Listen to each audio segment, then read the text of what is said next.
So the video today comes from a channel called Yard Mastery. It's about potassium.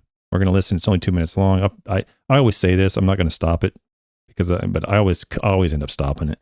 But I'm going to get through this because my interest is not necessarily the misinformation provided by this guy. It's the impact he has on other people. Because I'm going to show another video right after this and show you exactly how this misinformation can convince other people and start going down the wrong road. And before you know it, the industry is just all out of whack. Okay, so that's the intent of showing this video tonight. Let's get to it. All right, so today we are talking about stress blend fertilizer. Stress blend is a 7-0-20 analysis, which means 7% nitrogen and 20% potassium. Most of that nitrogen is slow release, got a little ammonium sulfate in there to give you a kick, but the 20% potassium is the real story with this fertilizer. Potassium is great for lawns that are under stress. That can be stress from going in or out of winter, it can be stress from heat and drought, stress from insects or disease. This is what you want to use when the lawn seems to be stressed. And we've been going over this for a while. I can't let the whole thing go. It's not in me. It's just so much nonsense. I just can't let it go. But he doesn't know if what he's saying is true. I bet money he hasn't read 2 scientific articles in his entire life, much less scientific literature on potassium, on turf grass. He doesn't know. He doesn't care.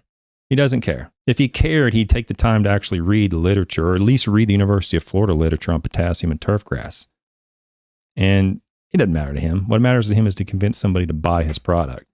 And I bought that product. $40 for an 18-pound bag, $4,400 a ton. Absolute insanity. Besides that, really, you're buying and putting out potassium, and we've been going over that almost never results in a turfgrass response, even in Florida, even on the sandy soils in Florida, which I was there. I was a researcher there. I wrote the potassium papers at the University of Florida. Even on those soils, potassium deficiencies are extremely rare. But we're putting out tons of potassium. And even if there was a potassium deficiency and you're going to actually cure it, the solution is not a 7-0-20. Okay. And which we went over already, and I'm going to go over it again on Monday morning or Tuesday morning. It's usually a 2-to-1 in decay. But he didn't care. He doesn't care. And then what ticks me off the most is not this, because he's a capitalist. He can do whatever he wants. Is how his actions impact other people. That's what bothers me the most. I'm going to show a video right after this that really, is a victim of this misinformation machine. Let's keep going. Now, we could talk about that for cool season lawns. That's Kentucky bluegrass, perennial ryegrass, turf type tall fescue, and fine fescue. They're going to be under stress like in the summer when it's really, really hot. You'll probably notice your cool season lawn really slows down. It wants to stay green. It wants to try to grow, but it really slows down from the stress of that heat.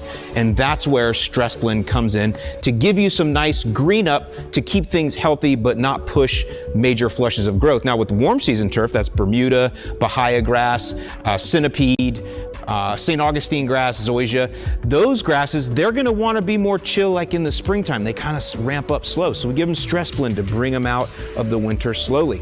The other thing that we have here is a really good complement of micronutrients to support. We've got manganese in here. We've got iron. Oh, yes.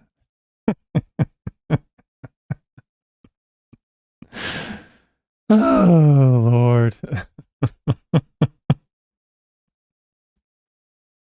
I don't even know what to say. I've gone over iron. I went over iron for a month, didn't I? How many responses to granular iron did I show? I showed one, I think there was, out of how many articles? 16 or something articles. And that one was a very unusual case.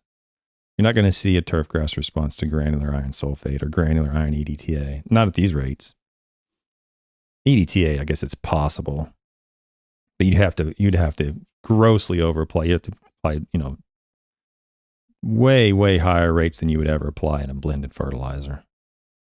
But he's got iron and manganese and zinc and magnesium in these blends. I've published work on magnesium. I've published work on iron. I've published work on manganese, all on St. Augustine grass, all in Florida. And the likelihood of seeing response to any of those on the sandy soils, the intersols, which is around where he lives, those deep, 10-meter deep sandy soils, That's what I said, 10-meter deep sandy soils.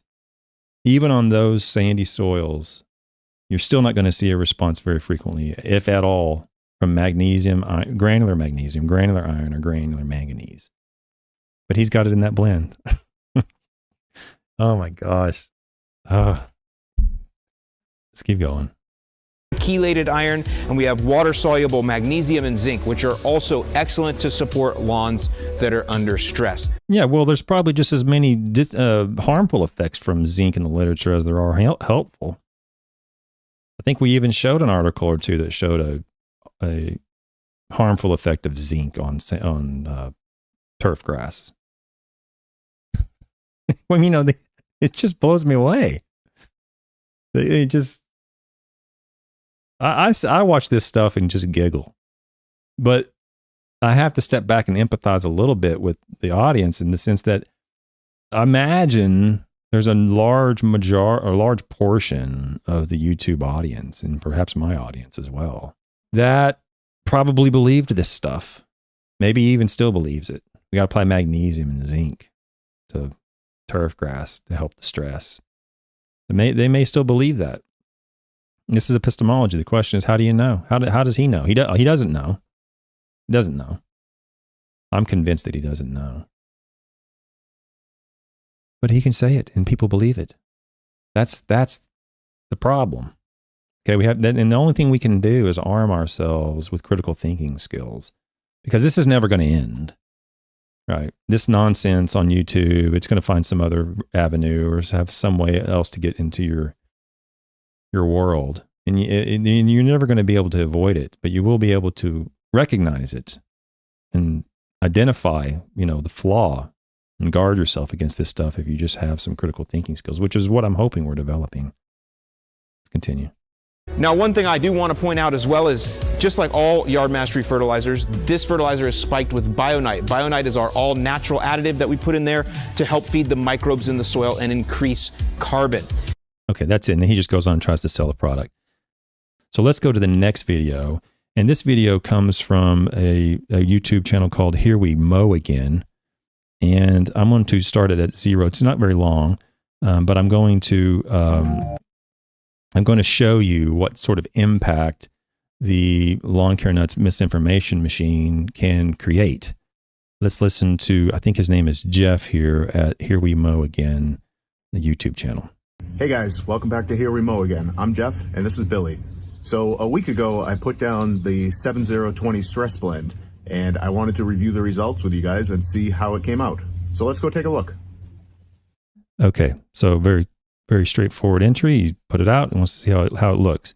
Now, if anybody here, I know I'm on a little bit of a delay, so I'll give it a little pause if I can. But if anybody here can identify the flaw in Jeff's reasoning, which I'm sure it's no harm to, it's not intentional on his part, but it's an extremely common flaw. I don't know if it's the most common, but it's got to be at the top of the list on the most common flaws in the turfgrass industry.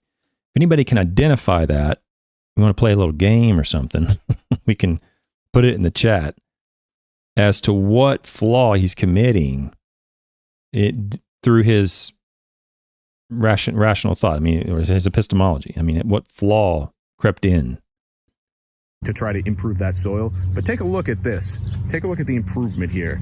And I'll try to put up a before picture as well. This definitely is still not perfect. There's still some patchy areas in here, but wow, this is a huge improvement over what it was just a week ago. Okay, so he showed his lawn and said, oh, wow, this is a huge improvement. So now he's seeing something after he put out the 7020, and he says, hey, doesn't look great, but it looks better. Okay, now let's move forward to a little bit ahead. So here's another shot of that area right in the back here. It's definitely looking a heck of a lot better. So this shows me that the potassium definitely works in this bag of stress blend. Okay. So he put it out. He says, oh, it looks better. It's a 7020 with iron, magnesium, and all sorts of stuff in it. He puts it out. He visually sees, oh, it looks better. And then he says the following. It's definitely looking a heck of a lot better. So this shows me that the potassium definitely works in this bag of stress blend. Shows him that the potassium definitely works. But what's that flaw? If anybody can think of it. I've gone over it before. I have a standalone video on it already on the channel. And yes. Yeah, so that's all. So Mike Conroy says response from nitrogen, not potassium. Gray Fox says, how would you know it's from the K? Super TA says, has it naturally waking up on his own? Chuck Bentley, wild ass guess, confirmation bias. It was. And then Andrew Burr says it was the nitrogen. Kinetic Kigurmana says the rooster crowing fallacy. So you're all hitting right around it. And the rooster crowing fallacy, the post hoc ergo propter hoc fallacy is also one. That's also true, Kinetic Kigurmana, and that is true. And it is, and that's all confirmation bias. True. You all are hitting all around it. And you're not wrong when you say confirmation bias. You're not wrong when you're saying it's the post hoc ergo propter hoc. That's all that's true. So there's more than one. I mean, but they're all working together. But what this is, and you're right about the nitrogen. The people, Michael Conroy and Gray Fox and all you said, all that. You're right about that. This is another example of the composition division fallacy, where he puts out a blend that contains multiple things, and he puts it out, and you see a response, and then you attribute it to one thing in that blend because the entire blend resulted in a response. I have a great deal of confidence that he put that out and he saw a response. I'm not doubting that at all. But then when you attribute it to one part of the whole, that's the composition division fallacy, as it is the confirmation bias and as it is the post hoc ergo propter hoc fallacy. So we're learning. I'm excited. You guys are getting, you probably already knew all that already, but your responses are right in line with what I was hoping to hear. We can't put out a blend on any situation and then claim that it's from one item within that blend unless we balance out all the other components. And somebody else in here said, who said,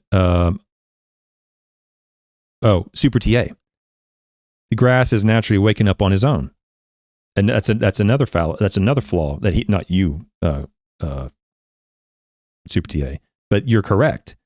In other words, how do you know it wouldn't have occurred already on its own? You went from one time of the year to fast forward a week or fast forward 2 weeks. And it's a different time of the year.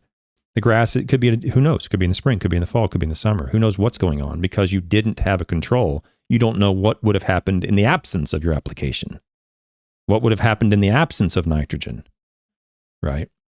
So these are all really great responses, and it kind of helps me gain some confidence that we're building our critical thinking skills, and we're healthily skeptical. Healthy skepticism leads to critical thinking, and it's all part of the same epistemological approach, and that's what I wanted to make sure we're clear. And this particular name, Jeff I think is his name.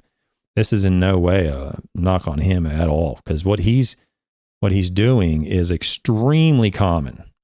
You put it out, you saw a response, it must be from the potassium because the bag says stress blend on it. Okay, that must be what it's from. But as the members in the chat have already confirmed to me, is that we're learning that no, you can't say that. You don't know that. How do we know? Well, we don't know in this case. But you think that's going to stop the manufacturers and distributors from putting stress blend on there and spreading it out and putting it out? No. You think all my articles and 6 or 7 articles I'm going to go over on the scoreboard here in a minute that shows all the negative effects and all the no effects are going to stop them from bagging it up and selling it? No, they're going to keep selling it. But what we can do is arm ourselves with evidence and protect our money, protect our environment if it's phosphorus and nitrogen. Okay, by not putting out these wasteful products, very wasteful. And in some cases with potassium, it can actually be more than just wasteful. It can actually be harmful to your turf. That's right. If you're new to the channel and you don't know, applying potassium can harm your grass. So this gentleman is right in line, and and I'm here to hopefully using this as an example to help him in the future, as well as everybody else listening. We want to do things, whether it's mowing or fertilizing or airifying or whatever it is. We want to engage in management practices only when we have a good reason, an evidence-based reason. And one of the major arguments in support of that is some of our management practices that we think are helpful might actually be harmful. And if we don't have a good reason to include it, it's best to exclude it because it could be harmful and you don't even know it.